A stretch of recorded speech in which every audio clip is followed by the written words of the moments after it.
studios in Oklahoma City. You're watching The Press Row. I'm Jenni Carlson here with Barry Tramel, and we are brought to you by Papa John's Pizza. You can go online anytime and order your pizza at papajohns.com. Time for We Pick 'em. We have got games on the hardwood, games on the gridiron, high schools, pros. Let's get right to it, though, with this big game on Thursday night, Barry. It's a 9:30 start, so you got to stay up, Thunder fans. But Thunder at Warriors. Who are you taking in this one? Well, this one's worth staying up for. I mean, it's a rough week for Thunder fans. 3 straight late-night games from California, and this is against the hard-charging Golden Staters.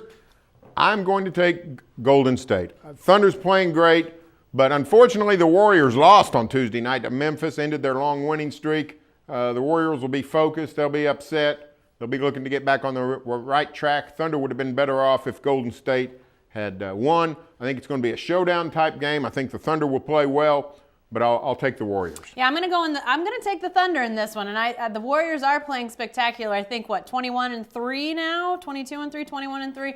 Fantastic start, great start for Steve Kerr.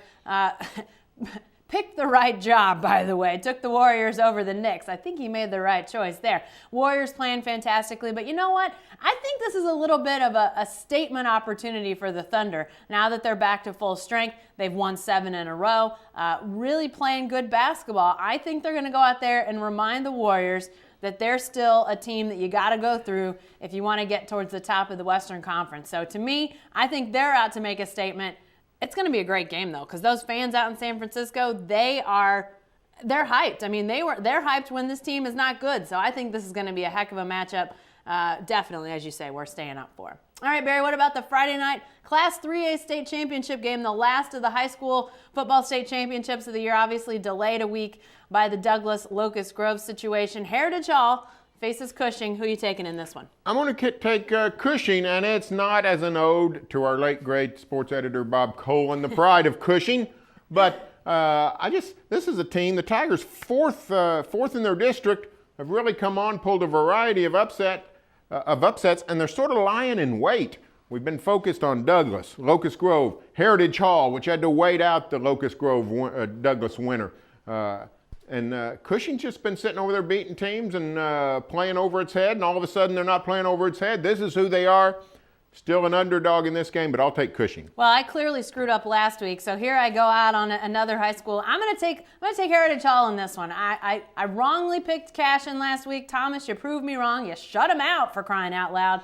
Won that ball game convincingly, but I like Heritage Hall. I like their physicality.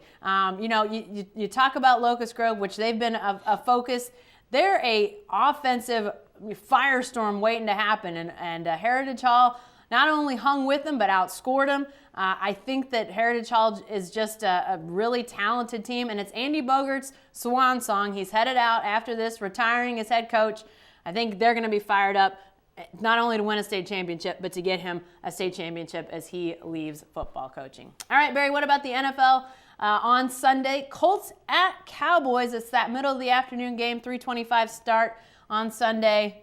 Can the Cowboys win this one? Well, they can, and it's a huge showdown. I mean, both teams, Cowboys playing for their playoff life. Indy still fighting for some home field advantage. They still could catch Denver. I doubt they catch New England. Still could catch Denver. So huge stakes for both teams. DeMarco Murray's got the broken hand. The Cowboys think he'll play, but do you want to play a fumble-prone tailback with a broken hand? I'm going to take Indianapolis. Yeah, I'm going with the Cowboys on this one. I think as much as anything, I'm taking that home field for Dallas. And you know what? They have had some ups and downs, but I still think that they're going to get the job done. But this is a heck of a showdown between, obviously Andrew Luck and that offense. Tony Romo, when he's at his best, there's not a whole lot of teams that can beat the Cowboys. But as we know, he pulls a Romo every once in a while. If he can avoid those killer mistakes, I think the Cowboys win that one at home. All right, after that game wraps up, you can tune into the Pelicans at the Thunder. Barry, this is an improved New Orleans team, 6 o'clock on Sunday coming into Oklahoma City. Can the Thunder get the job done? Oh, I think they can, and I think they will. Kevin Durant made his return in New Orleans, and the Pelicans sort of embarrassed Oklahoma City. Anthony Davis dominated. Thunder got off to a great start, and then New Orleans just ran them out of the gym. The Thunder's a lot better since then. Thunder's really rounded into form. I think they take care of the Pelicans. I think the Thunder is in 8th place by Sunday night. Well, you know what? If all goes well for the Thunder, this could be a 10-game winning streak if they can beat the Pelicans, and I think they do. I think the Thunder gets business taken care of. I think they learned some things against New Orleans in that earlier matchup. The Pelicans will make it into a layup drill if you don't play some defense. So I think they're going to lock down. I think they'll be ready. Now, I think Anthony Davis is a really spectacular player, having a fantastic year.